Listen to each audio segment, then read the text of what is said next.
Yifutuan, luego de introducir los cuatro conceptos principales en los que va a girar en torno al texto de topofilia, introduce el capítulo 2 que tiene la finalidad de profundizar en torno al concepto de la percepción, en donde va a dar una breve definición o descripción de cada uno de los sentidos que tiene el ser humano, los compara con otros animales y con otros primates y simios principalmente. En el capítulo parte diciendo que no hay dos personas que perciban de forma precisamente igual a la misma realidad, ni dos grupos sociales que hagan exactamente la misma valoración de su medio.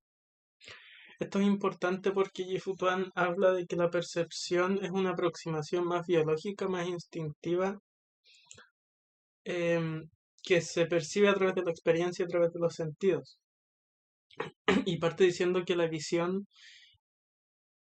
y en específico la visión humana, es uno de los sentidos primordiales en la forma de vida humana, ya que este sentido ha evolucionado desde la vida arbórea, ya que con la necesidad de sobrevivir en la selva rodeado de árboles, la visión permite una mejor supervivencia en ese tipo de entorno. Y entre los mamíferos, el ser humano, junto con algunos otros pocos simios, son los únicos que tienen la capacidad de ver a color. Em, la sensibilidad cromática, o sea, el hecho de ver a color, en los seres humanos tiene una precisión que no se encuentra en otros animales del reino animal. Además de esto, el ser humano posee una visión estereoscópica, eso quiere decir que vemos en tres dimensiones y además una visión binocular. El hecho de tener los dos ojos puestos delante hace que tengamos mejor capacidad de ver nítidamente y complementado con la tridimensionalidad hace que tengamos una visión bastante privilegiada en comparación con otras especies.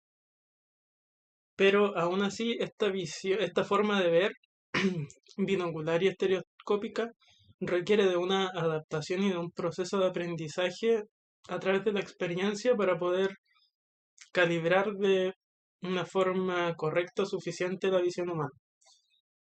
Después pasa al tema del tacto, el sentido, las manos y el sentido del tacto.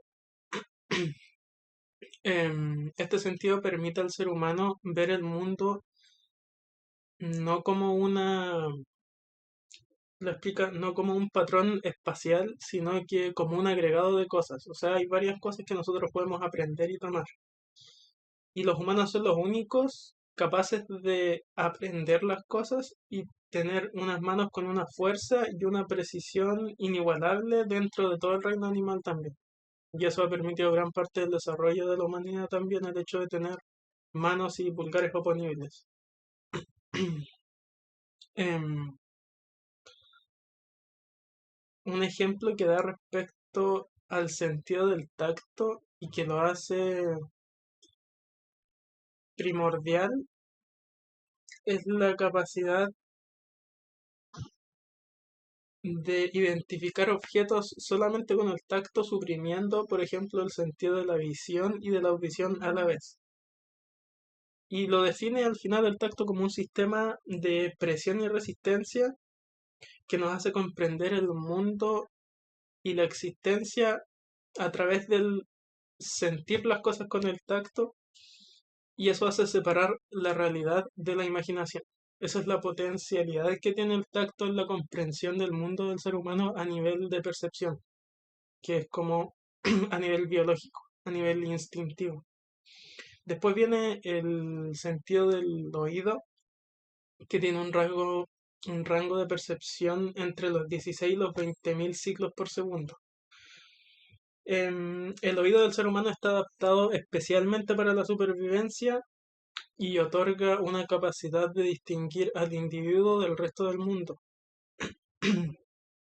Y algo particular que tiene la audición es la capacidad de evocar emocionalidad a través de escuchar cosas.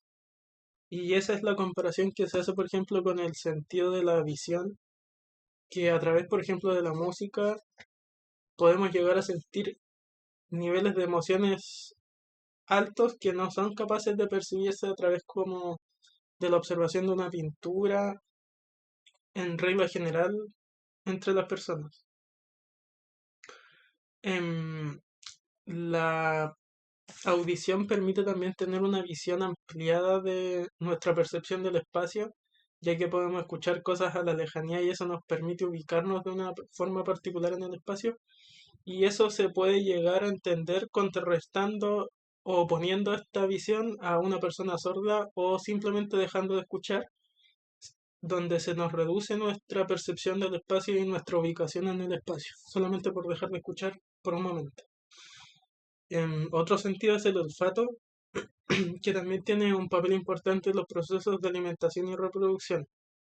El olor también tiene una capacidad alta de evocación de emociones a través de los recuerdos.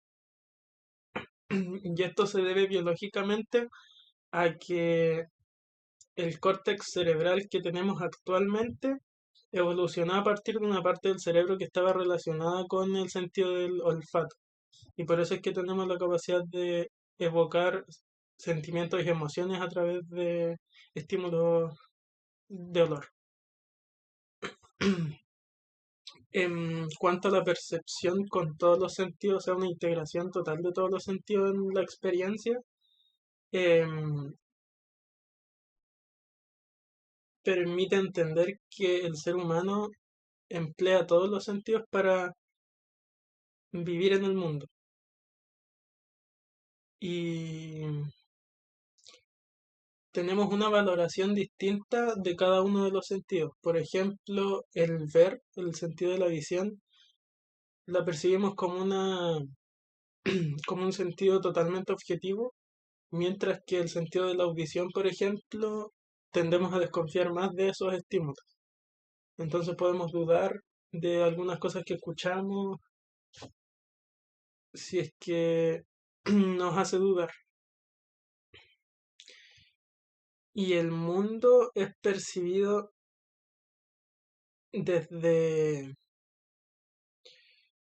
El mundo percibido solamente desde la visión tiende a ser entendido como un mundo más abstracto, ya que no nos permite situarnos en el lugar en donde estamos sintiendo, solamente estamos viendo y eso nos hace ser como un testigo del lugar más que una persona que está viviendo en el lugar. Por eso el sentido de la visión complementado con el sentido del tacto, del olfato y de la audición nos permite situarnos en el espacio de forma más precisa y más específica para poder sentir la experiencia completa como tal. También en el tema de la simultaneidad del uso de los sentidos, también hay una tendencia a desarrollar según la cultura en la que estamos inmersos un sentido más que el otro. Un ejemplo bien lúdico al respecto tiene que ver con la forma en que los esquimales entienden el mundo, ya que los esquimales viven en un entorno sobre todo visual en donde predomina el color blanco por la nieve y también la neblina hace que se solape el horizonte y solamente se vea blanco. Entonces el sentido de la visión en ese contexto no es muy fiable, por lo que se toman de otros sentidos para poder orientarse en ese entorno, como por ejemplo de la velocidad del viento, de la temperatura, e incluso los esquimales tienen más de 20 palabras para distinguir distintos tipos de viento. Entonces eso de entender la adaptabilidad que tiene el ser humano para desarrollar unos sentidos más que otros en relación al entorno en el que están inmersos. Y la percepción tiene que ver, como una definición más general, con la capacidad de aprender el mundo. Y esto se ve, por ejemplo, reflejado en la forma en que los niños juegan. Los niños parten jugando instintivamente con la finalidad de conocer el mundo, con la finalidad de aprender cosas, de percibir cosas, aprender a través de la experiencia, de reconocer el espacio, de significar el espacio. Y cuando comienza este proceso de significación, más o menos como a los 3 4 años, empiezan a permear el juego instintivo con valoraciones culturales. Y eso es el paso que permite más adelante llevar al ser humano a que la percepción no solamente es algo em, instintivo, sino que se empieza a solapar o se empieza a agregar un factor cultural que ya lo lleva a demostrar una actitud frente al mundo.